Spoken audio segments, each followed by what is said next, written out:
So last class we were discussing about the capitalism, right? And in that capitalism, I had said two types: traditional, which you can also say as pre-industrial capitalism. Pre-industrial capitalism. Second, we said industrial capitalism. There is another type of capitalism. There is another type of capitalism that has been said by a lady called Susan Strange, right? And the name of the capitalism is casino capitalism, right? Casino capitalism by Susan Strange, right? Now, this casino capitalism can be understood with reference to Weberian analysis, right? When we will be reading Weber, we will be finding that Weber says, as we had written last class, that it is not a moral pursuit of profit, but an outcome of disciplined obligation to work and sacrifice of personal pleasures, right? When we will be reading Protestant Ethic and Spirit of Capitalism, in that we will be reading about Weberian idea of that industrial capitalism, in which he has said that if you work, if you do hard work, and if you do that work strategically, with well thought, right, and if you invest rationally the money, rationally means by calculating whether it will benefit you or not, whether it will provide you profit or not. Essence of the whole analysis is the hard work, innovation, using your ideas, innovative ideas, and then you earn money, right? So, industrial capitalism is of that nature. According to Max Weber, it has to be a rationally, reasonably earned money with hard work as well as strategic and innovative work, right? But what we find today, that even industrial capitalism is marred by, so-called industrial capitalism is marred by vicious or vested interest. You might have heard the word crony capitalism.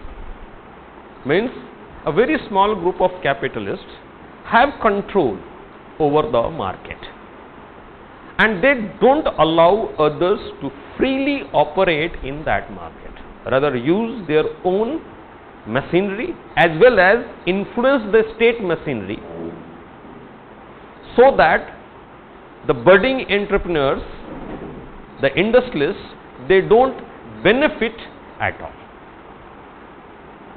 right? For example, today whoever is the capitalist in India, they have been said to be a crony capitalist, not truly industrial capitalist in the true sense of the term, right? But if you are earning money or speculating money, earning money by speculation, by speculative investment, not doing hard work, not doing any production, rather just doing iski topi uske sar, right? then such type of capitalism has been called by Susan Strange as casino capitalism. Right? Basically, this is related with share market, where you are not producing anything. Right? What you are doing? You are investing in speculative way. Right? But the most important is there are some kind of investors. What they do? They borrow the money from the international financial institutions. Now, if you look at the borrowing rate from the international financial institutions, it comes out to be around, long-term borrowing is around 3%. The rate of interest is not more than 3 and 3.5%. Right? They borrow the money from international monetary institutions and invest in what is called as sovereign bond. In economics, you will be coming across that term called sovereign bond. Sovereign bond is that a state, a government, it ensures a fixed return as if like fixed deposit, a fixed return on the investment up to the stage of 6 to 7%. Right? Last year, when our rupee value was going very down, right? Then Subramaniam Swamy, he was talking about that we should completely eradicate the policy of issuing sovereign bond. What happens when a country faces balance of payment situation? It issues sovereign bond, right, to attract the foreign institutional investors at the rate of 6 to 7%, right? Means the government has guaranteed that we will return 7% extra than your investment. As far as large scale investment is concerned, 7% is a very large amount, right? Now the country like India can return the money only if they earn enough, the foreign exchange. If they don't earn enough foreign exchange, how will they return? That involves a kind of insecurity in that investment, right? So these investors, what they do, there are certain insurance agencies. These insurance agencies, they take 1% to 1.5% as insurance premium to guarantee that if a country is not able to return your money in time, right, we'll pay it.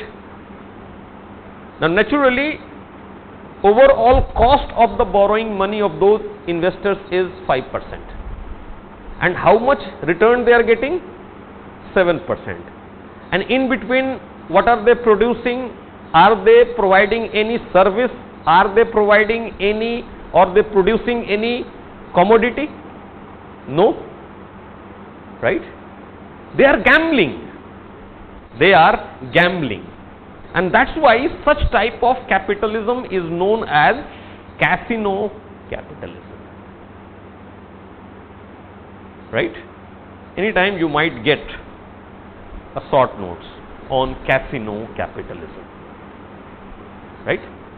Anyway, we come back to our industrial capitalism, and we had said that about profit, there are two views. One is by Marx, another is by Weber. Weber says the profit is due to disciplined obligation to work. The profit is due to disciplined obligation to work and sacrifice of personal pleasures. Whereas Marx says that capitalists, they earn the profit by exploiting the proletariat. Up to this we had discussed last class, and then we said we will discuss about the division of labor, right?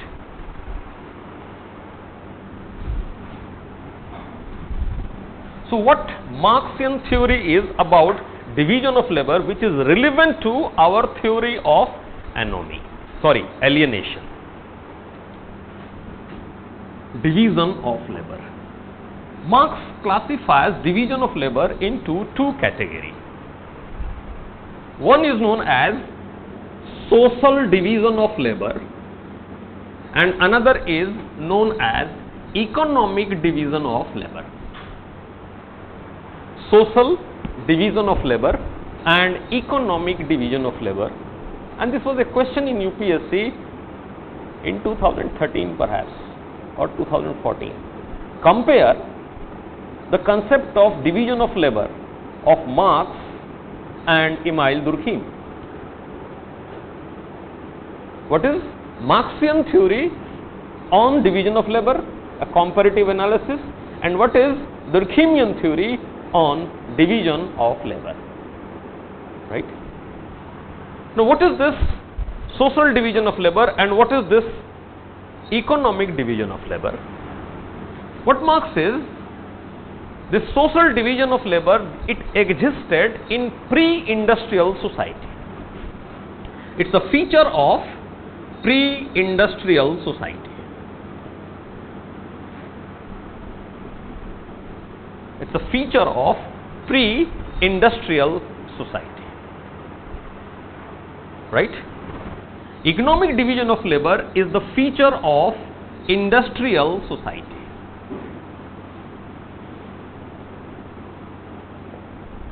Right? What exactly is the social division of labor? That is the feature of pre-industrial society. What Marx says, that people have diverse needs. Human being has diverse needs which it cannot fulfill on itself. You cannot produce everything that you need. Even when you had simple needs during feudal agrarian era or in ancient period, right? In tribalism the situation was different, but as far as the agrarian societies are concerned, the feudal agrarian society is concerned, we had certain diverse needs, right? These needs were simple, but still a person could not produce everything that he required. So one person will produce one thing, another person will produce another thing, and then they will exchange it with each other to fulfill each other's need, right? This exchange of needs, people doing different things, is called social division of labor. But there is another feature of that. Another feature is that in pre-industrial society, a person who was performing a work, he was performing it wholly, completely. Suppose bullock cart. Bullock cart was required for transportation. Then the carpenter, the so-called carpenter or bullock cart maker, what he would do, he will cut the wood from jungle, bring it, chop it, shape it, then make planks out of that, add it, and then finally create the bullock cart. Means a single person is doing everything, like a pottery maker. What does he do? He goes, he takes out the soil, brings the soil, mixes the soil, shapes the soil into pottery, then burns it, makes it perfect and sells, right? Means a person is doing complete thing. A person is doing complete thing, right? But what happens in industrial society or industrial sector? We cannot expect a single worker to do all the work that is involved in producing a vehicle called Maruti Suzuki. Rather, there is extreme division of labor.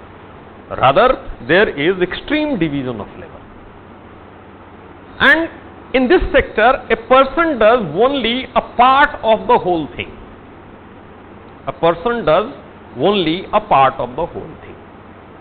Right? What does it mean? When you are doing only a part of the whole thing, you will not be able to identify yourself with the product. Suppose you have tightened a bolt only, and that too inside somewhere, or even that is being painted by the painter. Once the car comes out of the factory, you are not able to recognize what did I contribute in this car production. Means we will be lacking a sense of belongingness, a sense of identity with our produce. Right? But in case of this, what we find? The pottery maker, though he is doing simple thing, but he knows what he has done. He is able to identify his creation. He can say, I have made this pottery and I am alone responsible for making this pottery.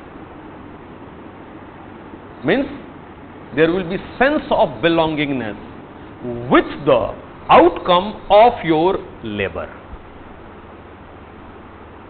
Are you getting it? Right? But what happens once you have produced? To satisfy your other needs, you exchange it with other people, with other commodity.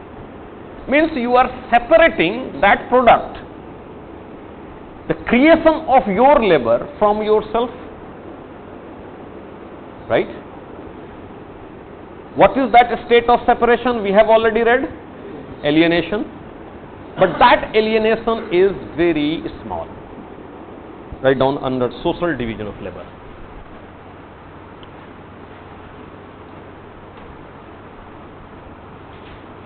According to Marx,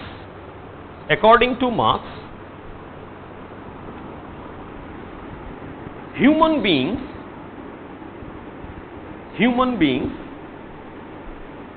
have different needs. Human beings have different needs which he is incapable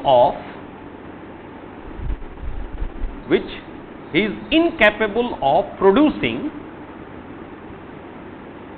on his own. Therefore different persons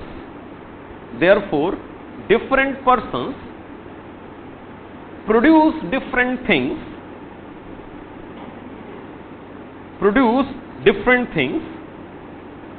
and then exchange them with one another to satisfy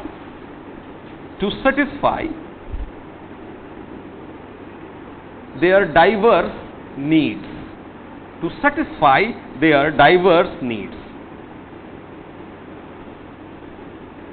The exchange of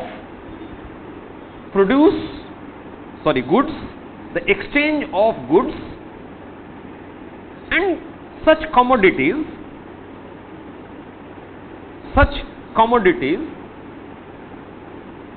brings people into social relationships.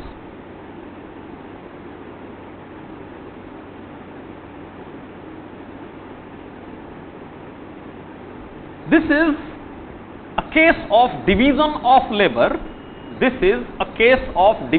labor. But such division of labor has the feature of a person doing oblique producing a goods completely, right? As a result, the labor is able to identify himself in the product.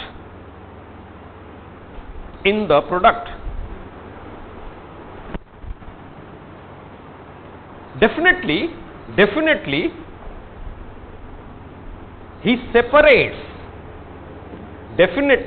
he separates his own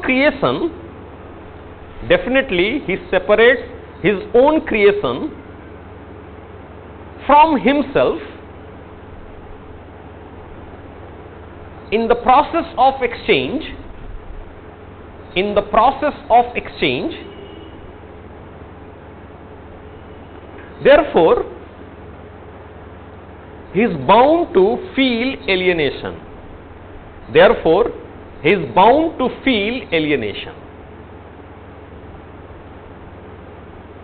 But the degree of alienation is very less.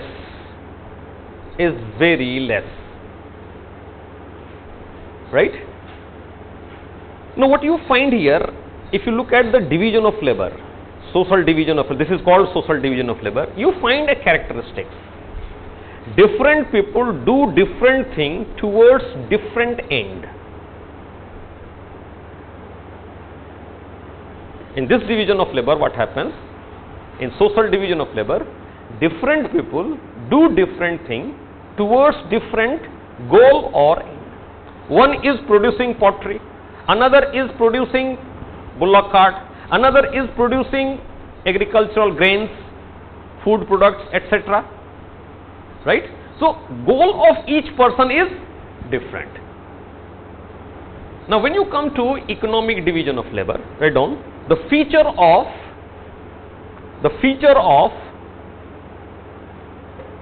industrial society. The feature of industrial society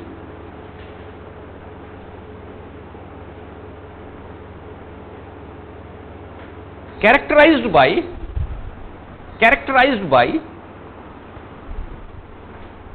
highly specialized division of labor.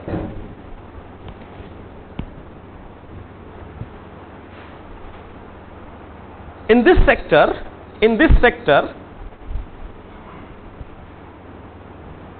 a person oblique laborer does only a part of the whole work. In this sector, a worker does only a part of the whole work. Right? The work is of highly repetitive and monotonous nature.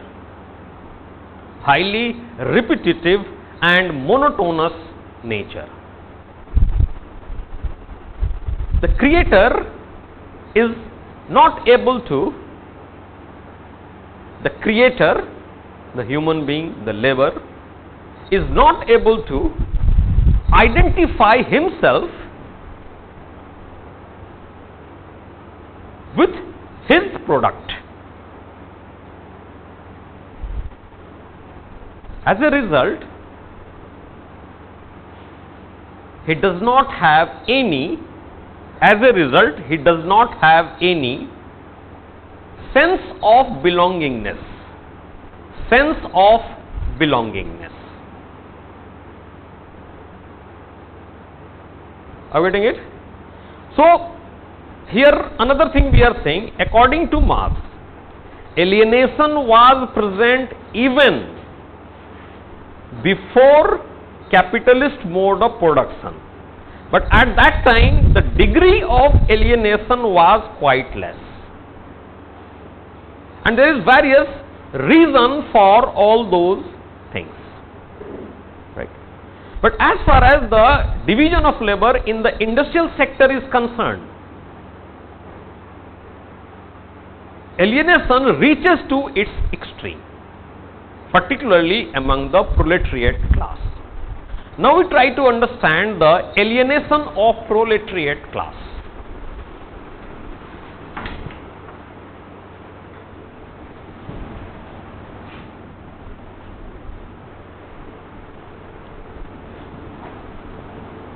Alienation of proletariat class, right, or labor class or working class, right? First class we had said a part of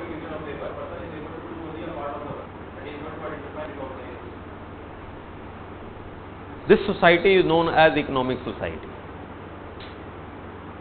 because economic prevails. So terminologies have prefixes of economic. That's why it is called economic division of labor. More or less it is a contractual relationship. In social division of labor, the relationship was not contractual. It was one of obligatory. Collectivistic obligatory relations. Yes, barter system. The exchange at that time, economy was not monetized. So most of the exchanges that were taking place during pre-industrial society was not with the use of money. At least paper money was non-existent. Right? So alienation of proletariat class. One is alienation from product. As we said, due to economic division of labor, the worker, the creator is not able to identify himself with his work, right? So write down, due to EDOL, economic division of labor, worker is not able to identify himself in his creation,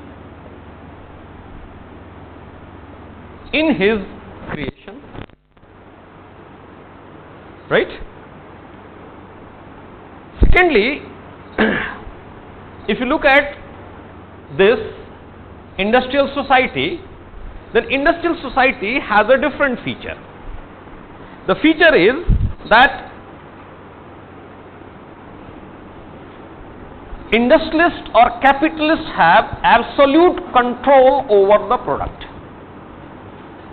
In pre-industrial society, during the phase of social division of labor, the producer had control over the product and he was deciding what to do or what will be the fate of his product. If I am making a pottery, what I will do with the pottery, where I will sell, with whom I will exchange it, there was a control. The fate of the product in the pre-industrial society lied with the producer. Labor is only producer according to Marx. But in industrial society, labor merely owns wages. It does not have any say in the fate of the product.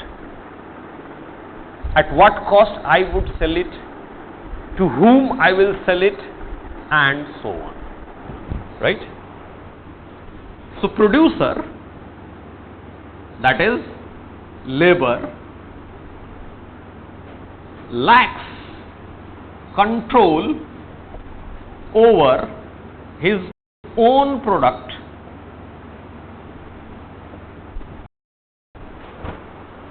Right? So neither the laborer is able to identify himself in the product, nor he is able to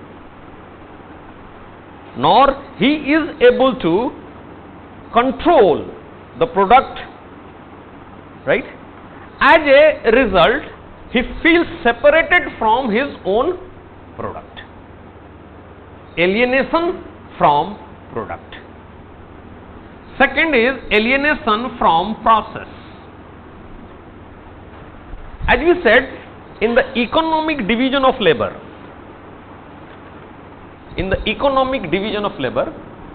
laborer does only a part of the whole. That is one problem, that labor lacks a sense of completeness. Secondly, the work is of quite repetitive nature. Have you seen Charlie Chaplin's movie? Right?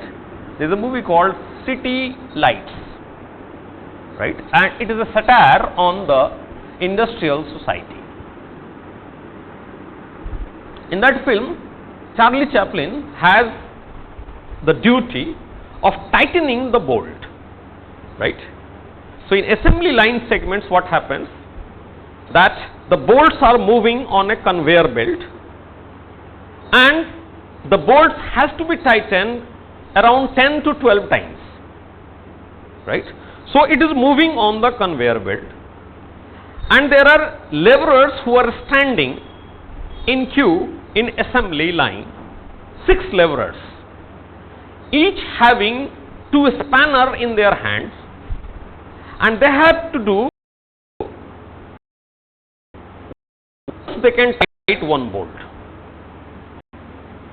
Suppose the bolt is to be tightened in 6 movements.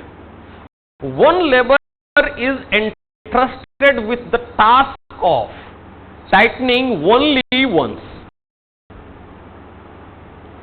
Even the bolt tightening is not completely done by a single lever, right? And that's a very small piece of work. So what happens in that movie, it has shown that he developed the habit of doing something like this. Wherever he goes, now his movement of his hand has got disconnected with the mind, and unconsciously he keeps on doing like this in a very mechanical fashion, completely inhumanly fashion, right? So this process, what is there, due to repetition,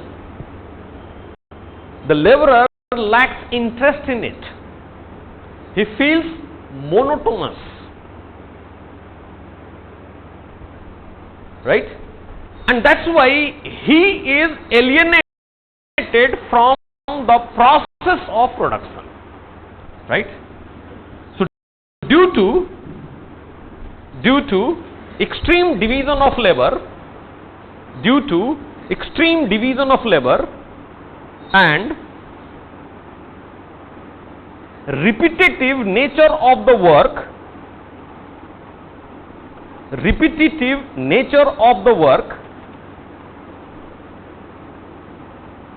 the worker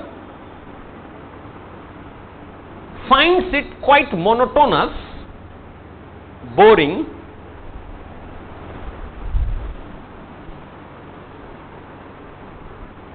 and therefore alienated from the process of production.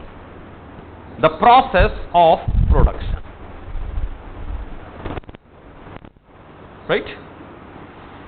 Now, what is the reason of this economic division of labor? That is also Marx has explained. That this economic division of labor, he says it is not a social phenomena, it is a purely economic phenomena.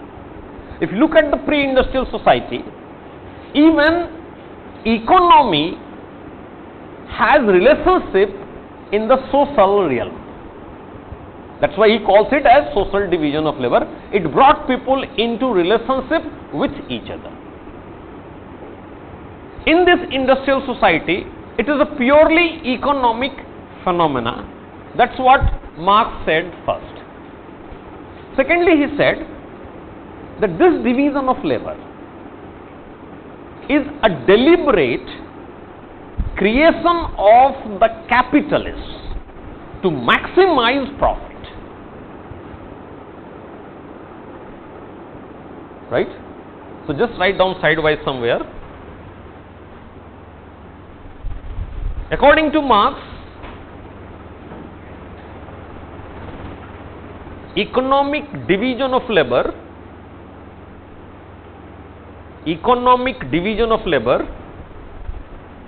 was a design of capitalist class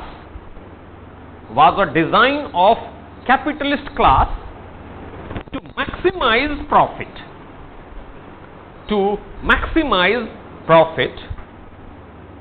and have absolute control over the worker.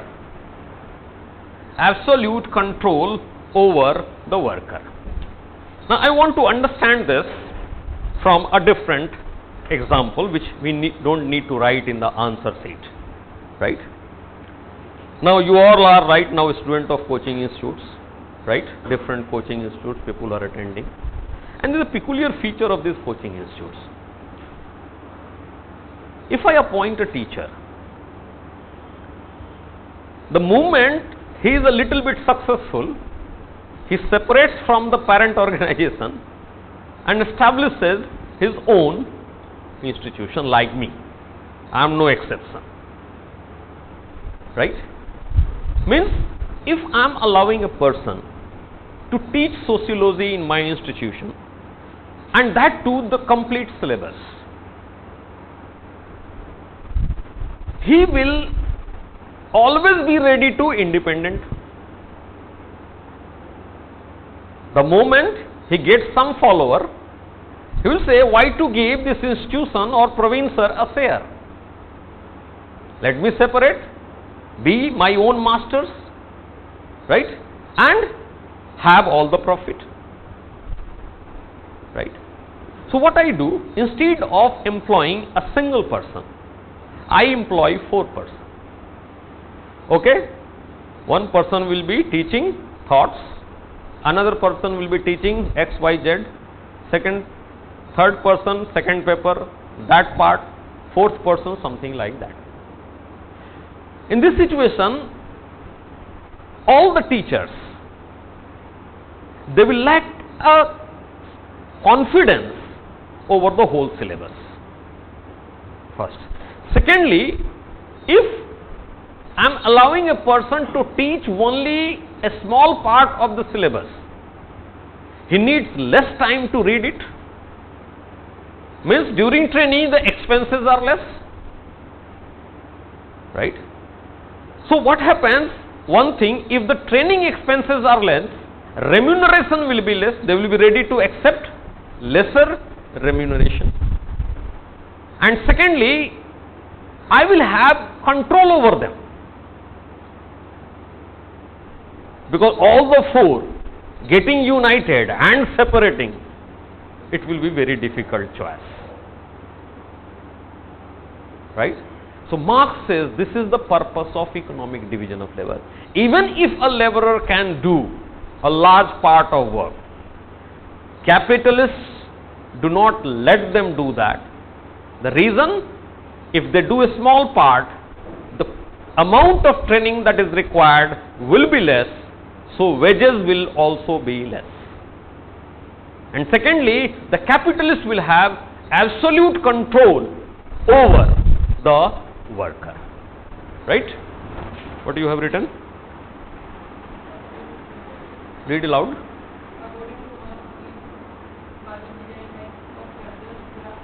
Okay, so we have met the full statement, right? So this is economic division of labor to maximize the profit and have control over the wages of the laborer. How wages laborer, we will see a bit later about that, how wages or the profit increases by lowering the wages, right? The third, he says, alienation from human being. Alienation from human being.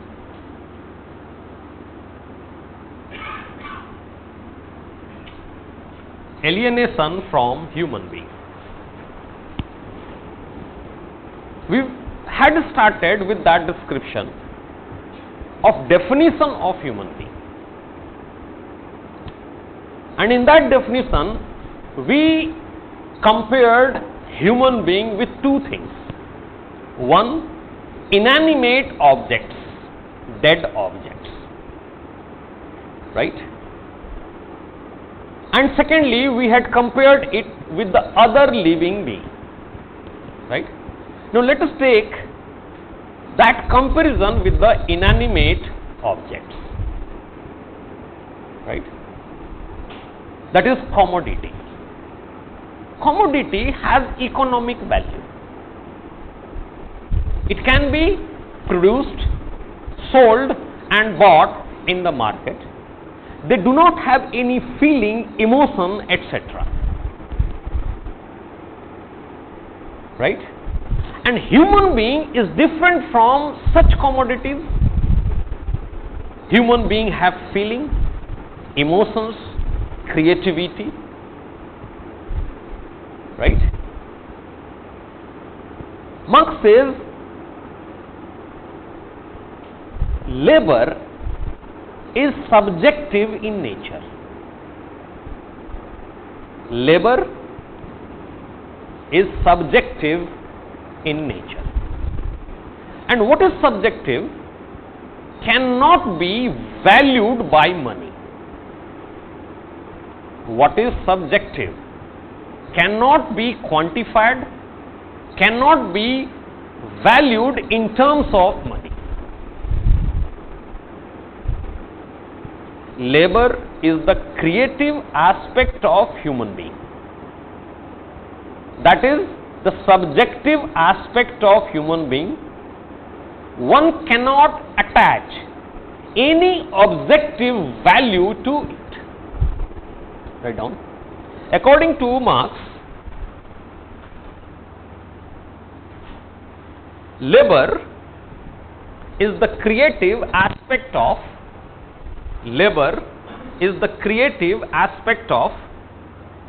human being and is subjective in nature.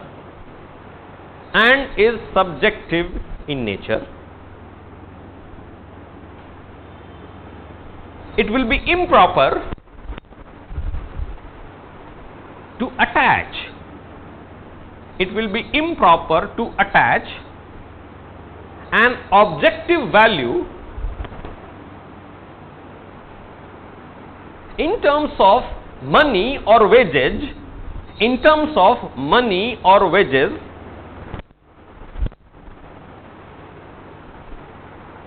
to this subjective being.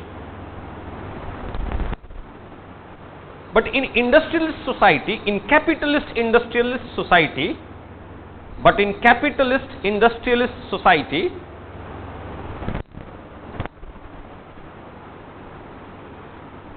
laborer or laborer's labor is quantified,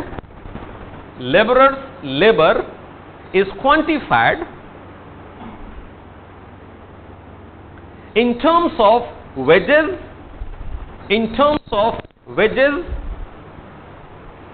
or objective value.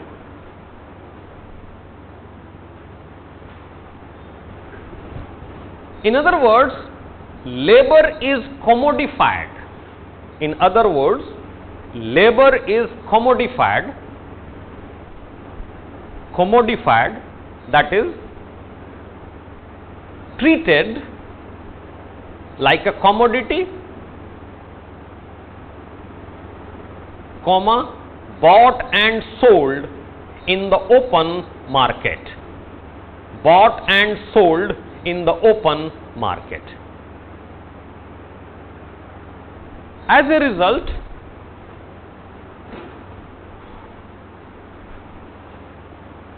laborer loses its human character. Laborer loses its human character and hence alienation from human being. Alienation from human being.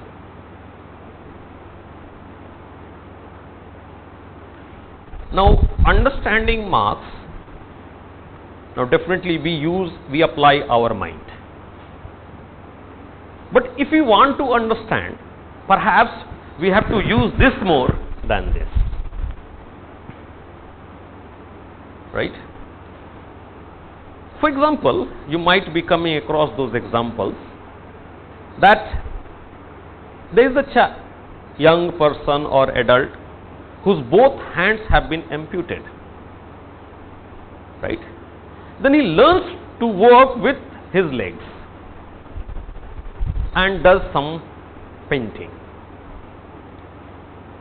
Naturally, if one is working with his leg, those toes, his painting is not going to be that of Picasso and all those, or even Gemini. What is Gemini Ganesan? What is that? Very famous painter, Indian painter. M.F. Hussain is that. There is another Gemini Ganesan or something like that. Raja Ravi Verma, etc. Naturally. But what you find, there is no buyer for those paintings. We do get. Look at the person. He has learned to work with his toes. Right? But if I say, somebody says, buy it, out of charity people will buy. Even then, they will not buy. Right? It means what? Now look at the person's intention. Intention is very good. It is intense too. He wants to make a very good painting. If he would have the hand intact, he would have made a very good painting. But since he doesn't have, that's why he is not able to make.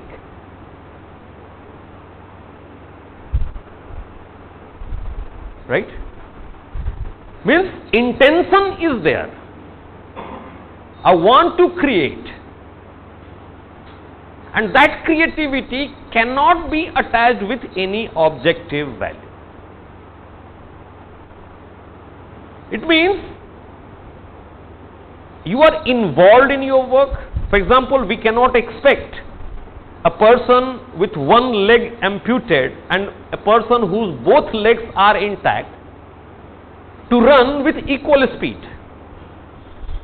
But look at the intention of both of them. Both want to move fast. Right?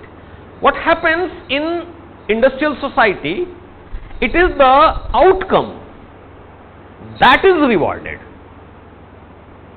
You work for the whole day, produce 10 commodities and you get that much of reward. That is called piece rate system. We are expecting similar efficiency from all the people irrespective of their differences. Means human being is treated like a commodity. That's why he feels alienated from being human. The next is alienation from species being. Alienation from species being.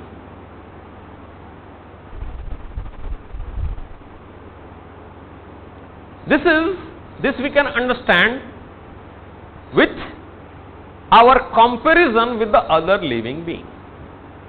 Marx compares human being with the other living beings. And what he says, eating, sleeping and procreating is the characteristic feature of animals. Eating, sleeping and procreating is the characteristic feature of animals. Human beings do not live for only eating, sleeping and procreating.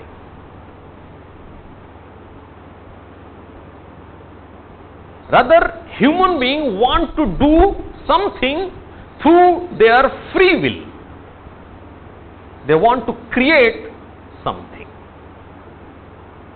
But if the social circumstances are such that man does not do anything else but eats, sleeps and procreates, means he is also being treated like an animal.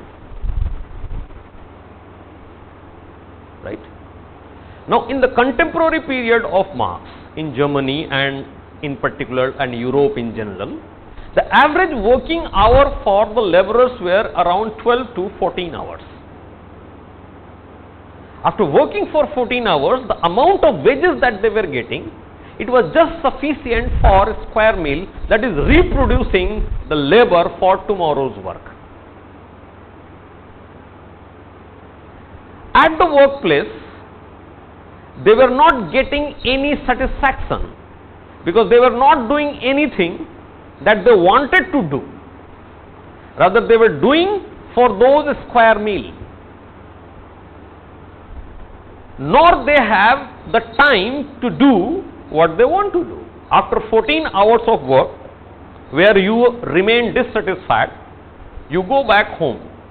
After that, you cook, you prepare the food for yourself, eat, do some household chores, sleep, and in the morning, before you feel fresh, time has come again to go to the factory. So what are you doing? You are eating, sleeping, procreating. You are not doing any creative thing. As a result, what happens? You are alienated from a species being. When you are saying a species being, that is in comparison to the other animals.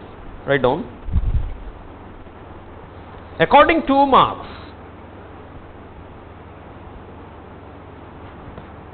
human being is different from, according to Marx, human being is different from,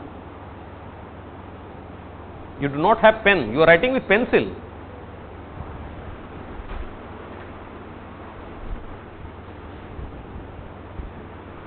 Right? Human being is different from other animals.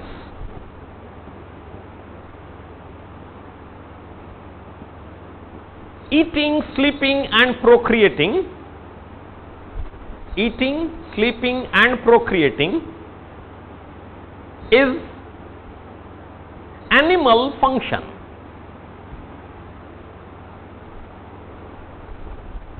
Man wants to do more than that.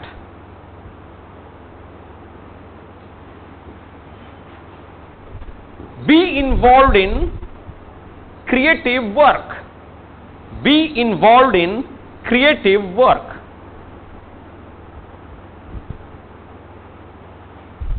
But during Marx period,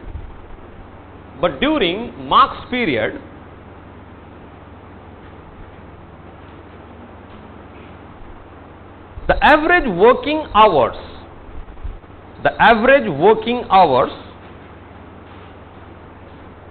in Europe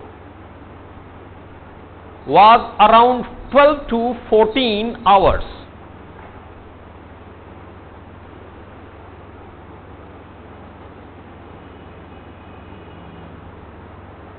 the work nature was such, that workers remained dissatisfied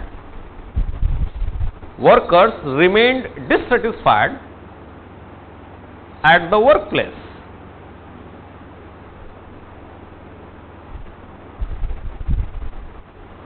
The wages that they got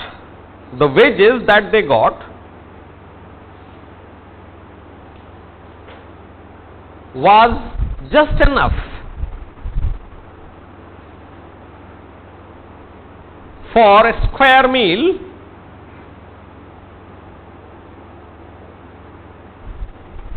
to reproduce the labor, to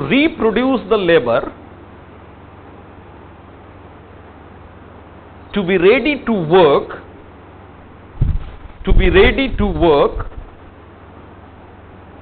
in the factory,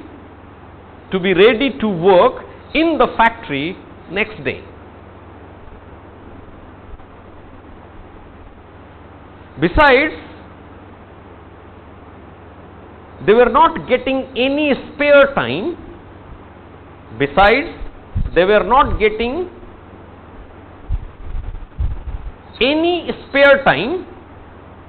In bracket leisure period, to pursue the work of their own choice.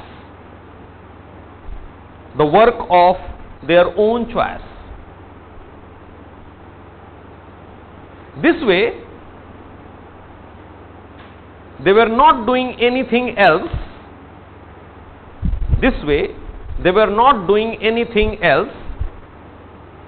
but eating, sleeping, and procreating. That is, man was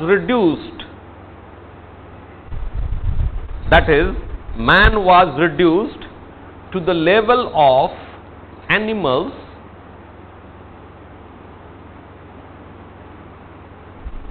hence alienated from species being.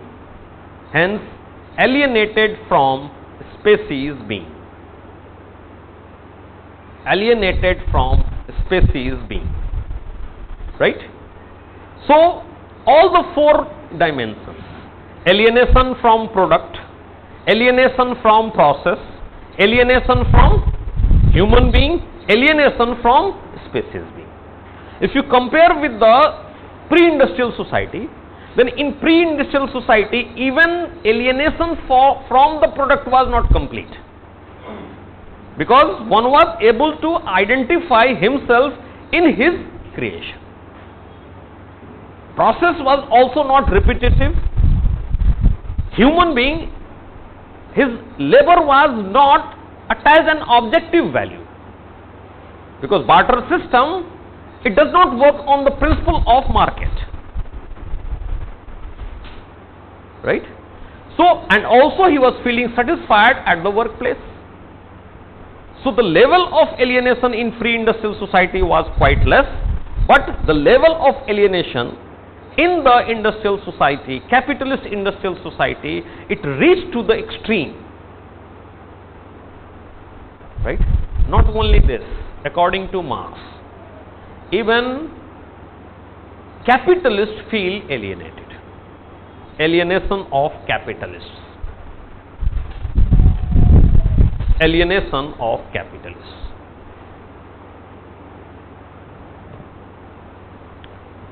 When we are describing about the feature of capitalism or capitalist industrial society, then we had talked there is some degree of agreement among Marx and Weber. Both considered that the main purpose of production is the pursuit of profit. Marx said capitalists produce because they want profit. Weber was also in agreement that the investment is done, the production is done for the sake of profit. Production is not done for the consumption. Secondly, both agreed that capitalism works on the basis of market principle. Right? What do we mean by market principle? Market principle says that I will be producing that commodity for which there is demand in the market. I will be producing that commodity for which there is demand in the market. Means I will not produce, I will not set up a factory if I am a capitalist to produce the commodity that I want to produce. Rather, I will be setting up that industry which will accrue me maximum profit. Capitalists are also human beings. They do also have creative nature. They also want to produce something of their own free will, but they are not able to do that. If a capitalist does that, naturally he will soon be bankrupt, right? So capitalists also feel alienated. But there is one issue that is associated with capitalists. Since they control the forces of production, they control the means of production, they live on the work of the other. In fact, Marx treats capitalists as parasites. They live on the work of others, right? So they are in complete control over the process of production. So they have enough leisure period. In this leisure period, they play golf, they play guitar, they organize party and do many other things. So during leisure period, they feel satisfied. Hence the alienation is less. Right on. Both Marx and Weber agreed. Both Marx and Weber agreed about capitalism on certain counts. On certain counts.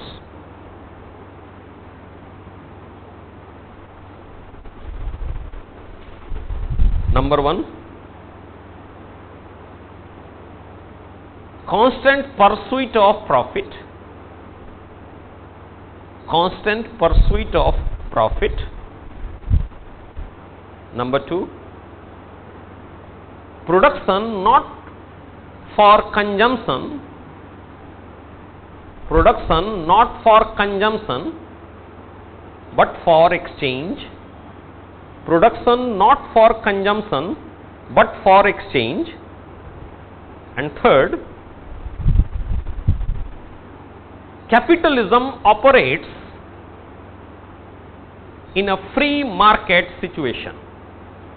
In a free market situation.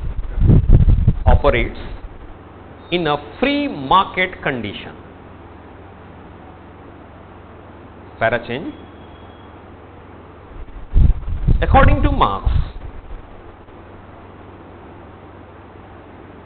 capitalists are also human beings. Capitalists are also human beings. They too have creative aspect.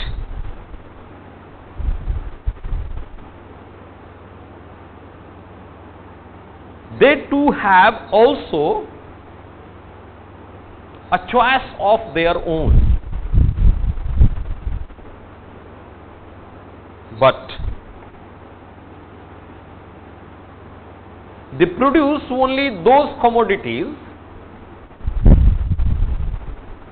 They produce only those commodities, and here I want to just mention something. We said they produce, right? You will find at some places while reading the books contradiction. Contradiction is that Marx said capitalists do not produce anything. The producer is labor. Since capitalists do not do anything, so they are not the producer. Here we are saying producer.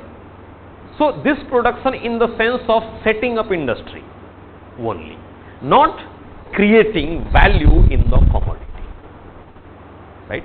So many times when you are reading the social sciences books, you will come across a lot of contradictions. So those contradictions can be resolved only when you try to understand the meaning in a particular context. So here producer means setting up industry, employing labor and producing commodity for the sake of profit, not working on the raw material and create a commodity, right? What you have written? Speak loudly like me. Last name is, but they produce only. Before that, they do have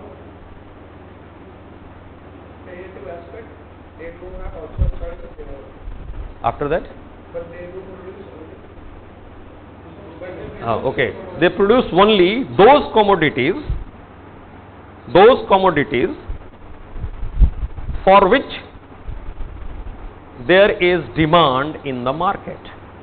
For which there is demand in the market. Right? But at the same time, write down, but at the same time, due to control over means of production,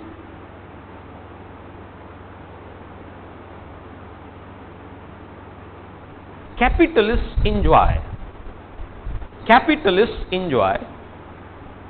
leisure period. Capitalists enjoy leisure period, during which they do what they want to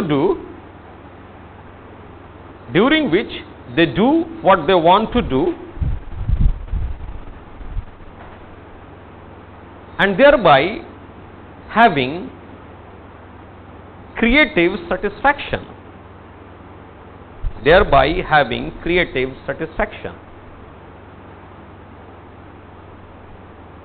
are definitely alienated.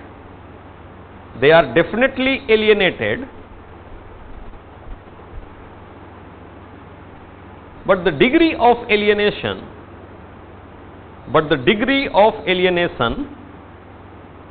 is considerably low in comparison to proletariat class.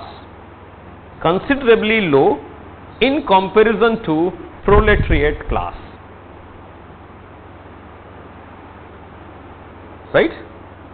Because proletariat class is alienated along all the four dimensions, from process, from product, from human being and from species being. Now, is there any solution to this problem of alienation or not? Solution. Give the heading solution.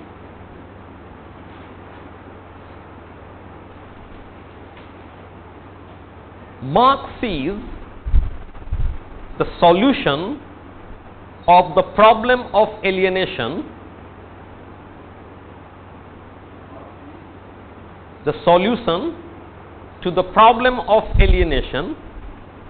number one, even within capitalist mode of production to an extent, even within capitalist mode of production to an extent,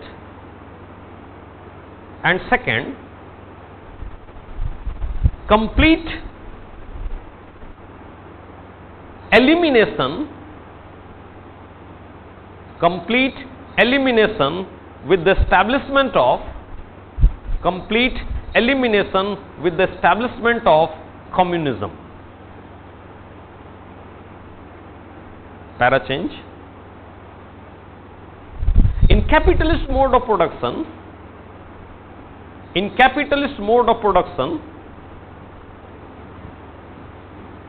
alienation of labor class, in capitalist mode of production, alienation of labor class can be reduced by number one, reducing the working hour.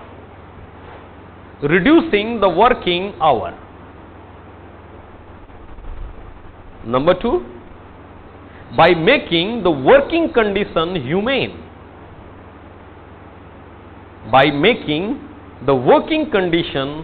humane.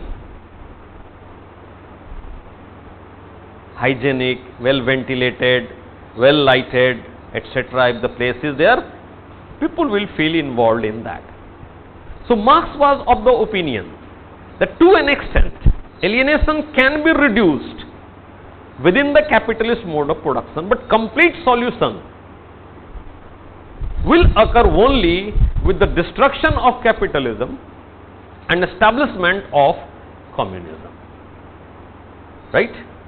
You have come across two words in your life, socialism and communism. Right? What is the difference between the two?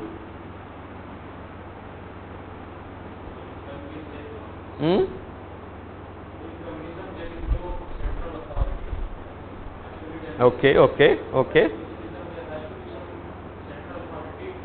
There has to be or there is? There is a central authority, or you call as state. Any other difference? Okay, we'll see that. It's difficult for you. Many people don't understand the difference between communism and socialism, but we'll know that after some time. When we talk about Marxian theory of historical materialism. Right? Now, we have talked about Marxist theory of alienation. Now we talk about Weber's theory on alienation. Right? We had started of Marx with saying Marx was a Jew. Right? That point we have dealt. You were in that class? Okay. So Marx was a Jew. He had a Jewish background. And Weber was a Christian. What kind of relationship a Jew and a Christian shares traditionally? Animosity, conflict, antagonism and opposition.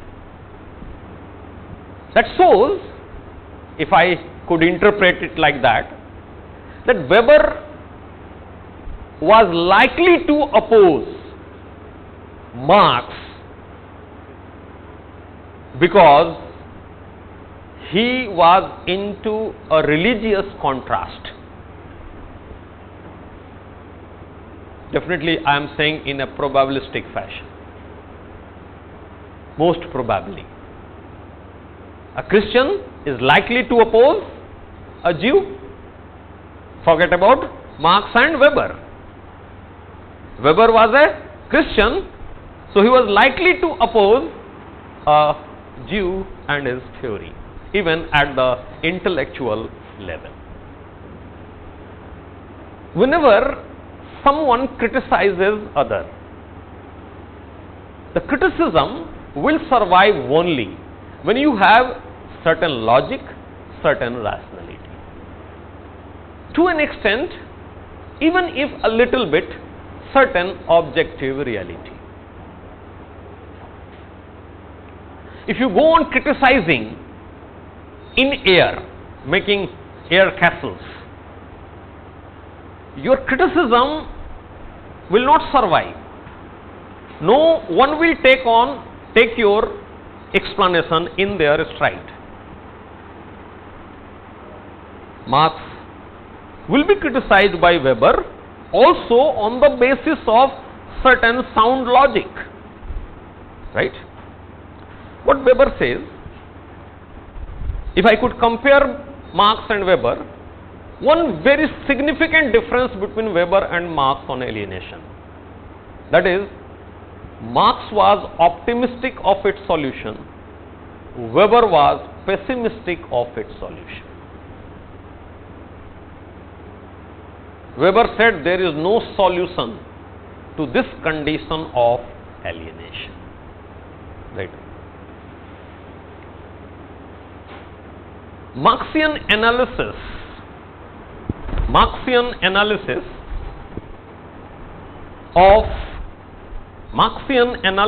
of alienation ended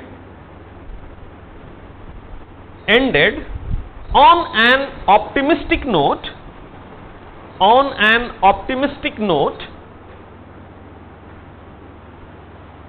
citing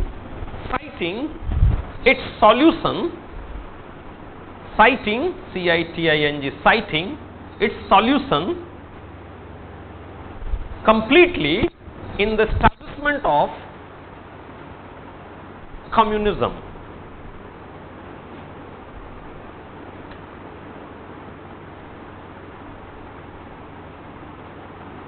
But Weberian view is polar opposite to Marx in this reference.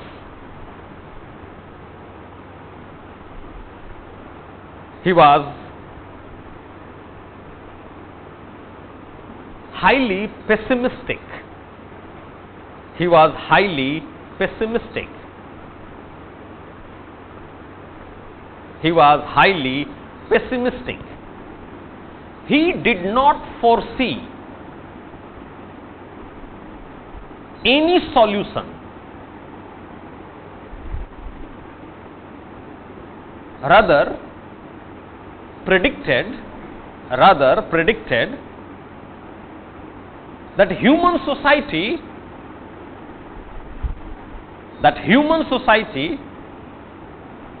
will be progressively alienated.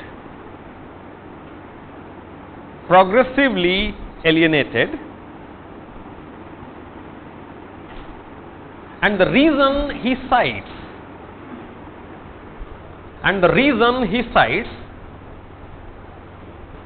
is the progressive rationalization of society.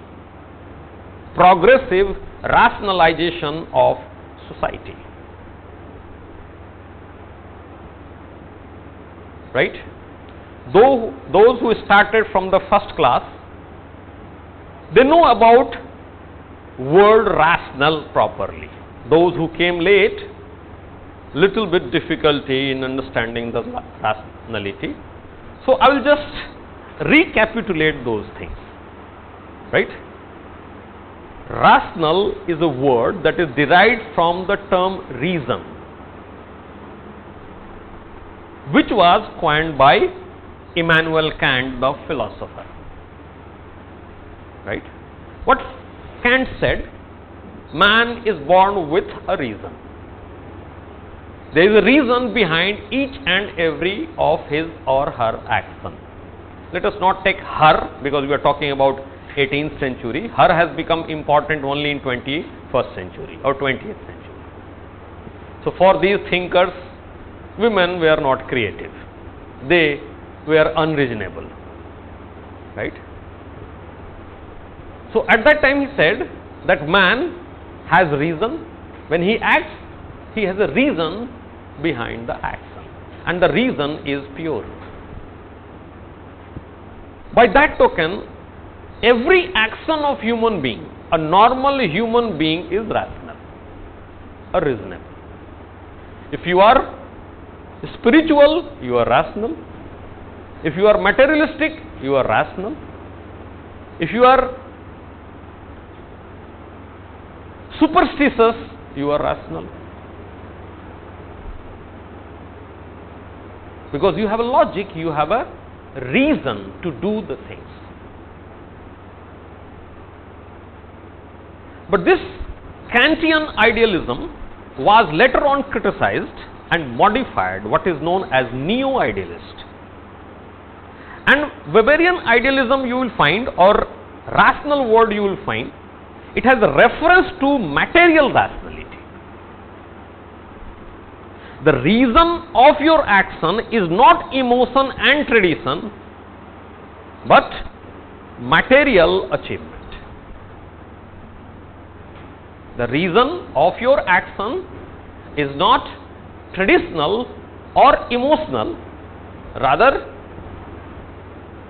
material achievement. I just want to give one example to understand the complexity of the word rational, right? So that whenever you are using the term rational in a particular context, you should be quite clear about the term, right? I am comparing it with the emotional action.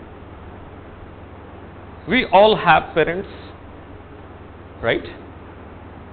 Only with a few not so lucky people whose parents die early or whose parents just disown them, but they are very few unlike normally. And when we grow up, when you mature, your parents will be aging, right? Now this, when they get aged, they are not contributing anything in the process of production, at least in the industrial society, right?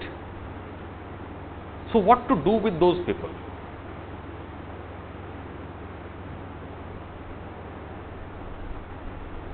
Isn't it a futility of exercise on the part of the children to take care of their parents and let them live longer?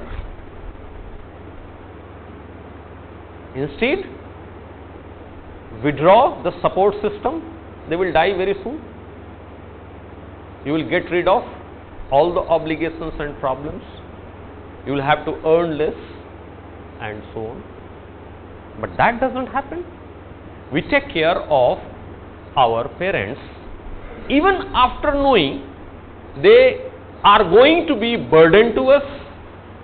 They will not contribute in a tangible way anything to the family income and so on. This action is called emotional action. Now take the example of caring for your parent. Now you can have two reasons for even caring for your parents. One is, if I don't take care of my parents, my children will not take care of us in our old age. Actually, the intention is not to care for your parents. The intention is to get care for yourself in your old age. If such is the reason behind caring for the parents, it is not emotional action. But if you are caring for your parents because you love them, you feel attached with them, you are unable to even think of their loss. Their loss will be lost to the meaning of our life. If you are considering something like that, it is emotional action. The first reason is instrumental. You are doing X to achieve Y. Emotional action is not doing X to achieve Y. You are doing X for the sake of X. The instrumental action is rational in this sense. The former reason is rational. You care for your parents because you want care for yourself in your old age. This is rational. It doesn't have explicit material reference, because you may be pension holder, you know, I have enough money, Like my parents say, they get, both of them get pension.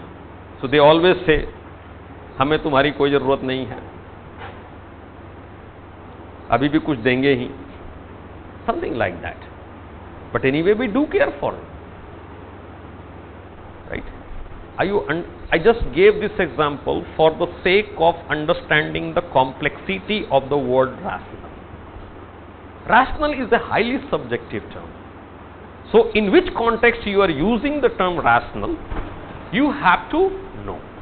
Here, when we are using in Weberian sense rational, it has more reference to materiality, it has more reference to instrumentality.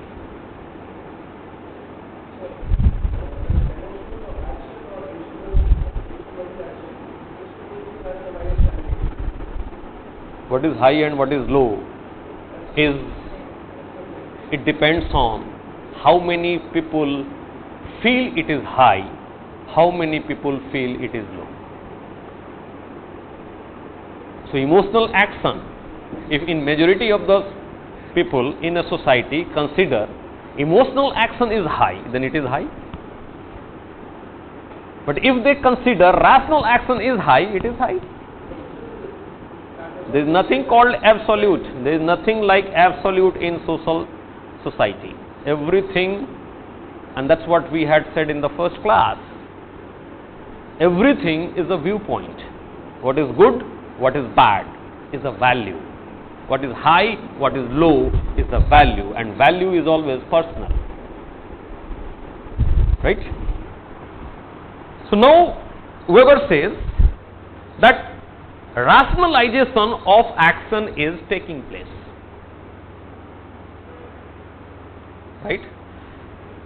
And the greatest manifestation of rationalization of action in institutional form is bureaucracy.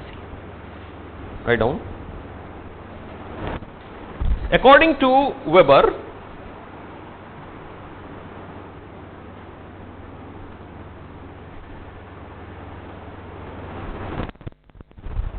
even the communist society will be industrial society. Even the communist society will be industrial society. Now, here also there is a contradiction. Weber says there is nothing called communist society, it is a utopian concept. Then he says, even if I believe that communism will be a reality, that too will be industrial in nature. Because you are not going back as far as the technological advancement is concerned. Unless until something catastrophic occurs, when a large meteoroid collides with Earth and there is complete annihilation of human life or civilizations. So, technology is progressively increasing, and when you are saying technology, it brings instrumentality in life. Technology has a single purpose of bringing instrumentality in life. It means even if communism is there, there will be progressive rationalization of society. Right? And this rationalization is manifested in the institution of bureaucracy. Right? So what did you write? Yes. Industrial society, which is not possible without rational action.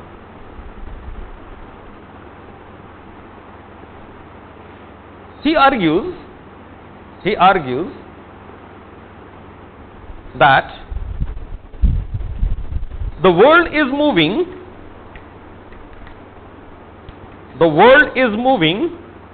towards progressive towards progressive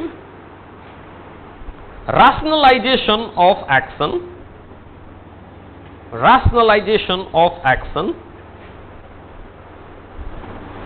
and the greatest manifestation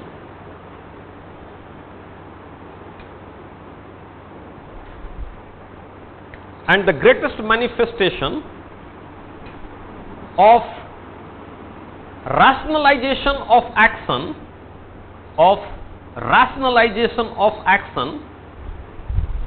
in institutional form is the rational bureaucracy, or simply bureaucracy. Rational bureaucracy, or simply bureaucracy. Weber has given the theory of bureaucracy, right?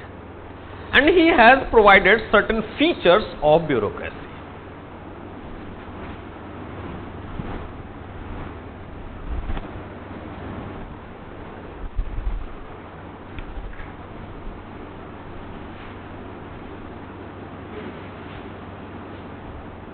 Right? He says bureaucracy is first hierarchy of officials.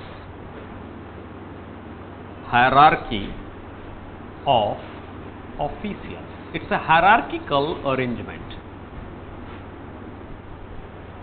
Hierarchy of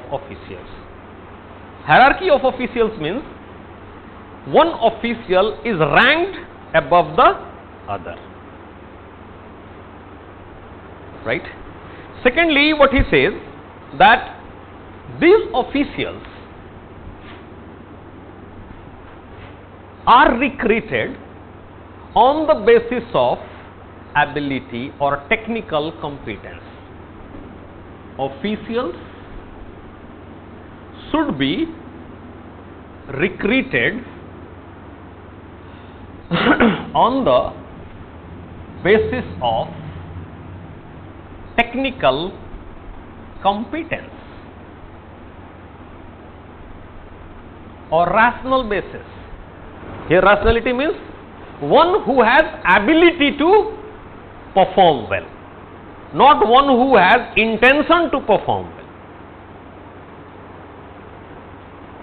I have a very good intention of studying for 12 hours a day, but एक नई movie आई है, so I will start studying tomorrow. That's about intention. On the basis of intention, rationality cannot be calculated according to it. If you look at Marx, he is emphasizing more on intention, and there is certain reason for that which we will be discussing later on. Weber emphasizes on the outcome, and that is rationality, right? Then he talks about written rules and regulations.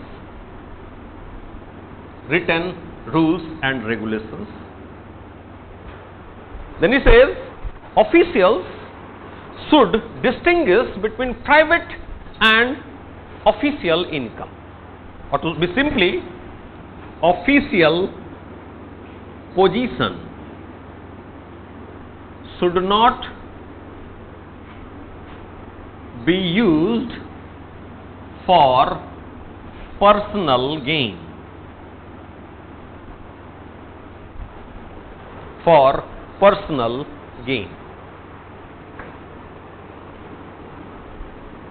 Right? Then it means when you are recruited on a post, you possess power. The power that is given to you is to maximize the efficiency of organization, not to have pecuniary gain or corrupt gain. That's why he says official must maintain a distinction between official income and personal income. Lastly, he says a very important characteristic, that officials should perform in a manner that is formalistic impersonality. How many of you have seen Munna Bhai MBBS? All of you have seen Munna Bhai MBBS, right? Remember that first class of, what is the name of her father? The dean? Asthana. J. Asthana. Right? So he is asking a question to a medical student, all his students. What would be your behavior towards your patients? Then one girl rises and says, I will love my patient. Then he says, look at this hand. For 25 years I have been performing surgery. 99% of those are successful. It has never trembled. But if I have to perform surgery on my own daughter, it will tremble and I will not be able to perform. Have you ever heard of a doctor performing surgery on his own son, daughter, mother, father, brother, sister? Even the best doctor does not do. Why? Because he loves them. Because he loves them. He says this official should function in the manner that neither he should be possessive nor he should hate. Neither he should passionate towards the customer nor he should hate the customer. Formalistic impersonality means without passion and hatred. So in that movie, Raju Hirani's movie, have a lot of intellectual background. That person who is in coma for the last 12 years. All the doctors say the subject. Then this person comes, अरे इसका कोई नाम नहीं है क्या? For the doctors, that person is merely a subject. So when you go to a doctor, doctor is not expected to develop any personal intimacy or relationship with the patient. Because if he does so, he develops any form of attachment, he will not be able to perform well, properly on the patient. Means, at the time of your duty, you should only be the occupant of that position. And you should behave without passion, without hatred, in a very neutral manner. Right? Even the doctor is human being. He does have emotion. And what Weber is saying? Shun your emotion. S-H-U-N, shun your emotion. Means lose your humanity. That's what he is saying. You do not have any right to behave like a human being when you are occupant of a particular position or when you are on a duty.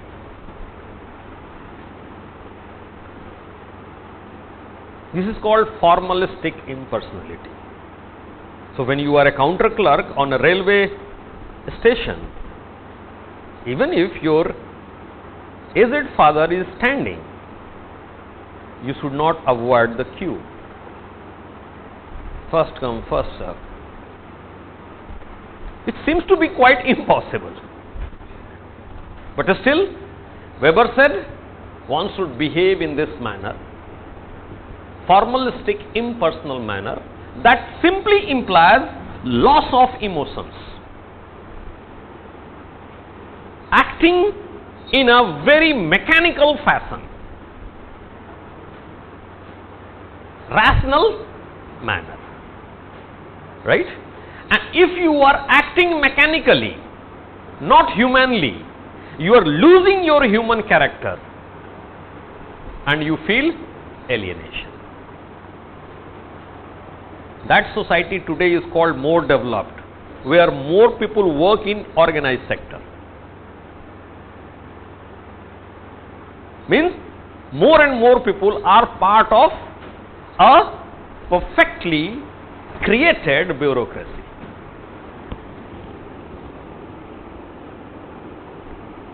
You are acting more in instrumental fashion.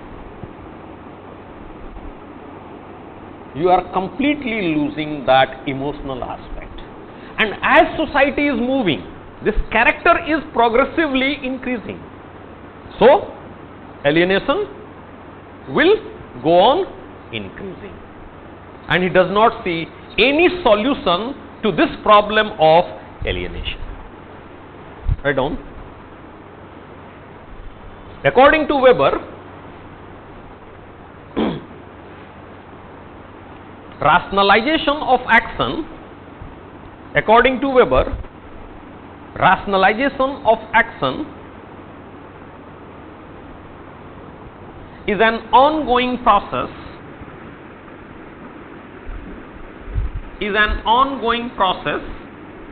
which will progressively increase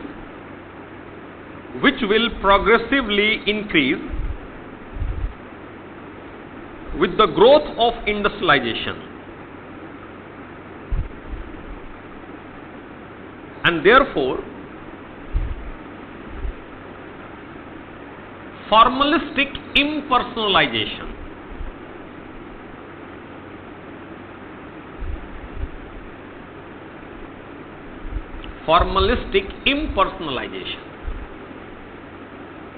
That means people will be trained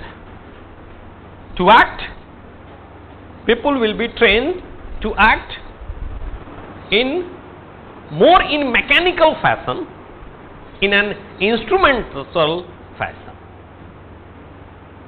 more in mechanical fashion or instrumental fashion. Instrumental means quite like a machine. Work is not the end. Work is merely a means. That is called instrumental. Work is not the end. Work is merely a means towards some other end. That is called instrumental relation. Hence,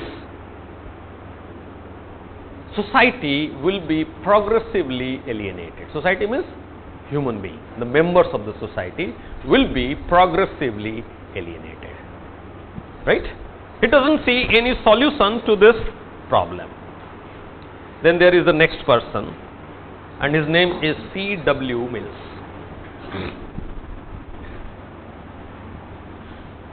If you look at the Marxist period and the Weberian period,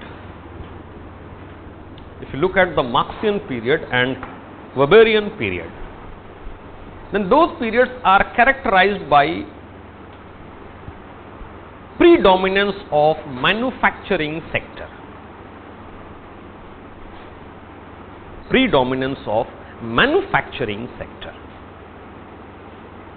But in 20th century, and particularly after Second World War, if I talk about, then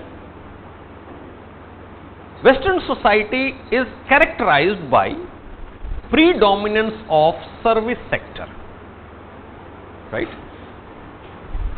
Mill's analysis of alienation is based on the observation of developed societies, non-manual American middle class society. Right? Write down.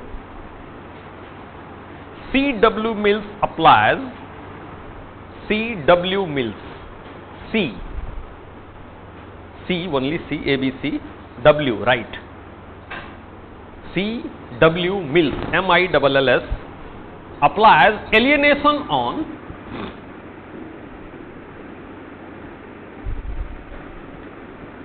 non-manual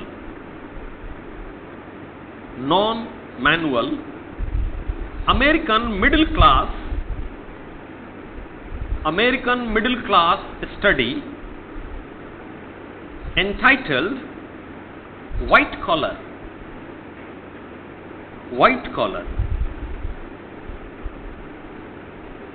He argues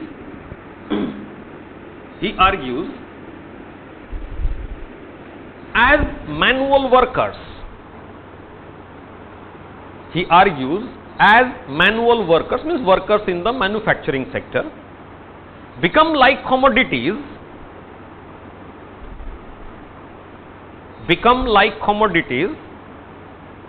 by selling their skills with goods or things.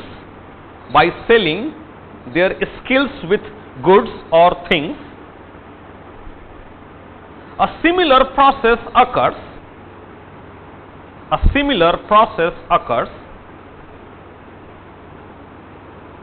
when non-manual workers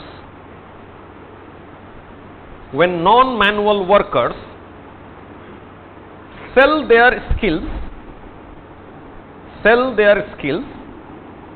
with persons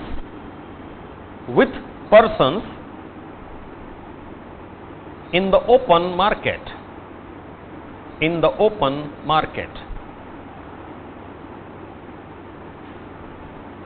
He refers this sector of economy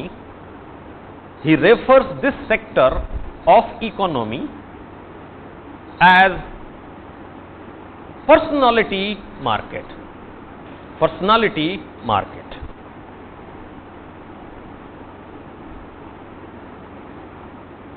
He argues, now here personality market means service sector. What I am selling to you?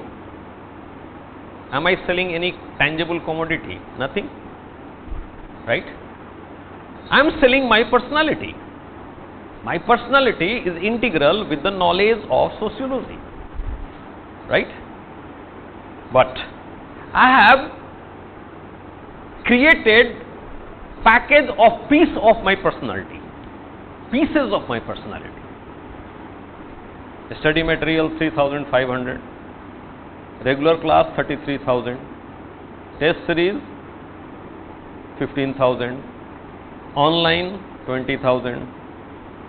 If I will not evaluate your answer sheet that I am going to introduce, because I am not capable of evaluating all the answer sheet, listening only to lectures, something, I have not fixed up the rate.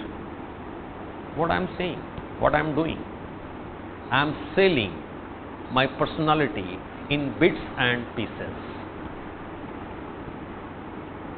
I have commodified my personality.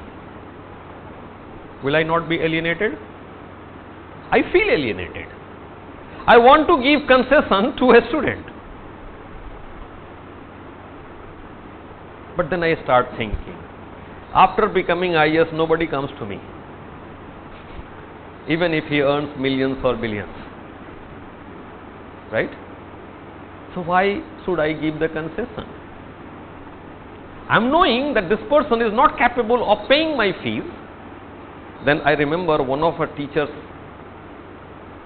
statement that was quite ridiculous statement. कौन कहा था तुम्हें IAS की तैयारी करने के लिए? ठेला लगाओ. That's a quite ridiculous statement, but these things are being done in the market, particularly when you talk about the commercialization of education. In Mill's term, we have become prostitute. in his words. We are behaving like a prostitute. We are prostituting our personality in the market.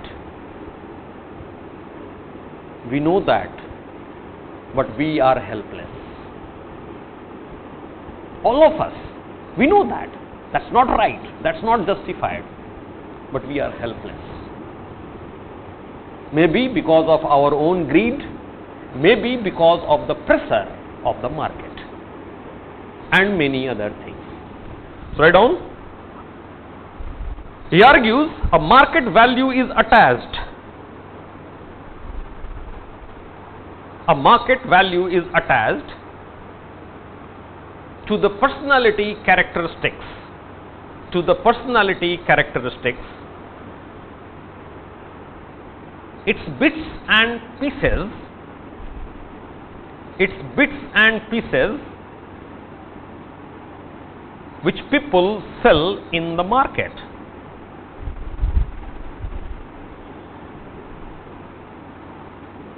Since aspects of personality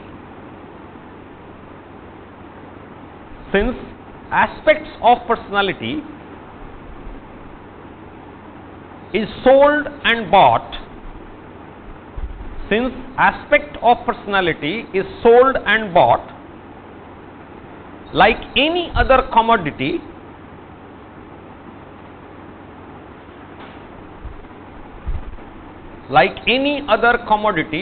these professionals, service providers, feel alienated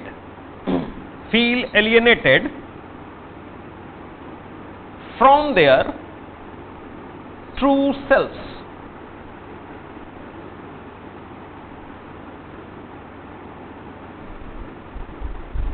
He goes to the extreme of referring.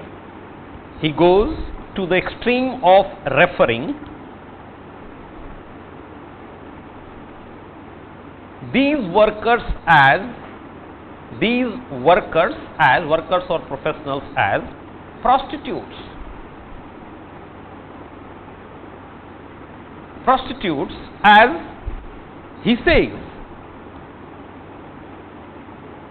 within inverted comma, in the sales room, in the boardroom,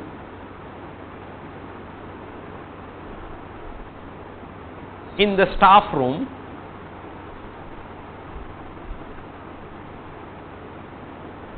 in the conference room. You may not remember all the rooms, right? But if 4 rooms are written, at least 1 room will be retained in your mind, right? Men and women are prostituting. Never ever try to mug up the things, right? Men and women are prostituting their personalities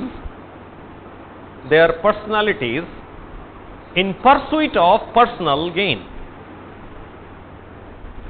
I remember an interview of an actress. Her name was Meenakshi Seshadri. She is still alive, right? So she was giving an interview, and in that she said that one day I was having 104 degrees centigrade fever, and at that time the scene was demanded a seductive role from my side. All the actors, junior artists, producers, directors, they all had assembled, and if I would have refused to work at that time, it would have been a great loss to the producer, right? So she said, and I am forgetting the name of the movie or the song which was picturized, it went hit, super duper hit. And she said, at that time I had 104 degrees centigrade fever.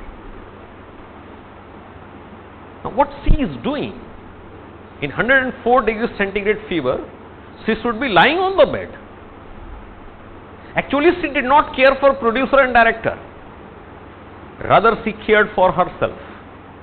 If I don't do, next producer will not take me in his next movie. That might be the concern. Right? Means we are pretending to be something else.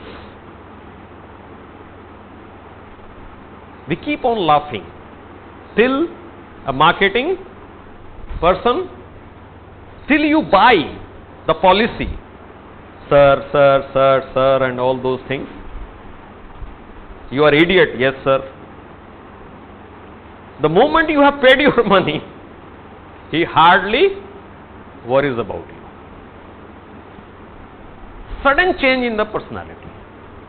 Why? What for? For the monetary gain. Right? So he says, in the service-dominated society, people feel more and more alienated today. That is the C.W. Mill's explanation. Right? Next, Marx has talked about solution of alienation in leisure period. He said, now here we are coming across two things. Marx said complete solution will occur only in communism. That we will be describing later on. But he had sought one solution also, that alienation can be reduced to an extent within the capitalist mode of production. And how? By providing leisure period, by reducing the working hour. During early phase of capitalism or industrial society, labor laws were non-existent. The state was not interfering in the functioning of industries. Today we have rules like 8 hours a day work, maternity benefit, and today itself perhaps in the newspaper, 8 months maternity benefit. Nowadays, paternity benefit means men are also should be entrusted with the task of caring for children. It might happen that the first 8 months or women will get the maternity benefit, and overshadowing means from 6 months of pregnancy onwards, men will get 9 months or 8 months of maternity benefit. Right? This is also, you can say, pursuing a policy of gender equality. I mentioned this because there is a policy. We will be coming across a theory that is called the structural theory of gender stratification. Right? Some of you have come. For others it will be repeated. In that structural theory of gender stratification, we will read that in contemporary world, in some societies where there is proactive policy of the government to inspire men to share the household responsibilities, gender equality is more. By giving the paternity benefit, actually what we are doing, we are entrusting a responsibility on men, that bringing up children is not solely the responsibility of men. Sorry, women. It is responsibility of men also. You are being given paternity benefit not to watch movies or TVs, rather to do babysitting, change the nappies, perform the household chores. But to implement these policies, we need Scandinavian rules also. पता चला यहाँ तो कोई मस्ती कर रहे हैं. Right? There should be a rule. If the wife complains on an appropriate authority that he is not sharing my responsibility, there should be provision for him to be punished. right? So Marx said this leisure period, workers will do what they want to do. Two persons are there, Herbert Marcuse and Andre Gauge. They say even this leisure period is manipulated by, even this leisure period is manipulated by capitalist class for their own benefit. How? Tomorrow at 2 o'clock. Thank you.